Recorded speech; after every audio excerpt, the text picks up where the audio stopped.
Nikukaribishe kwenye mafundisho ya leo. Leo tuna ndoto kuu 4 zinazoonesha utakubaliwa na Roho Mtakatifu kiroho na kimwili. Kuna wakati kwenye maisha yako unatafuta kukubalika na Mungu na haujui ufanyeje. Sasa Roho Mtakatifu kwa namna hii ya ndoto hizi unapoziota, jua utakubalika naye, na ndoto ni sauti halisi ya Mungu kwenye maisha yako. Soma Ayubu sura ile ya 33 mstari wa 14 mpaka 16 na Hesabu sura ya 12 mstari ule wa 6 mpaka wa 8 na Habakuk sura ya 2 mstari ule wa 2 mpaka wa 3. Ndoto ya kwanza ni ndoto unaona mwanga. Kuona mwanga ni ishara ya nuru kwenye maisha yako.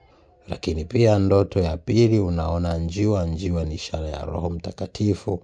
Lakini ndoto ya tatu ni ndoto unaona matunda yaliyoiva, ni ishara ya baraka za Roho Mtakatifu kwenye maisha yako. Lakini 4 ni ndoto unasaidiwa na askari au watu rohoni. Ina maana ni msaada wa Roho Mtakatifu kwenye maisha yako. Kumbuka neno linasema kadhalika Roho naye hutusaidia udhaifu wetu. Maana hatujui namna ya kuomba, lakini pia hatujui namna ya kuishi maisha yenye ushindi duniani. Kwa hiyo Roho Mtakatifu yeye anaweza kutufundisha yote, kutukumbusha yote, lakini pia kutupasha habari mbalimbali ya mambo yajayo. Unapoota ndoto hizi usipuuze, ni hatua nzuri na hatua ya kweli na hatua kubwa kwenye maisha yako. Nawapenda. God bless you. Be a shining star in Jesus' holy name. Thank you for watching.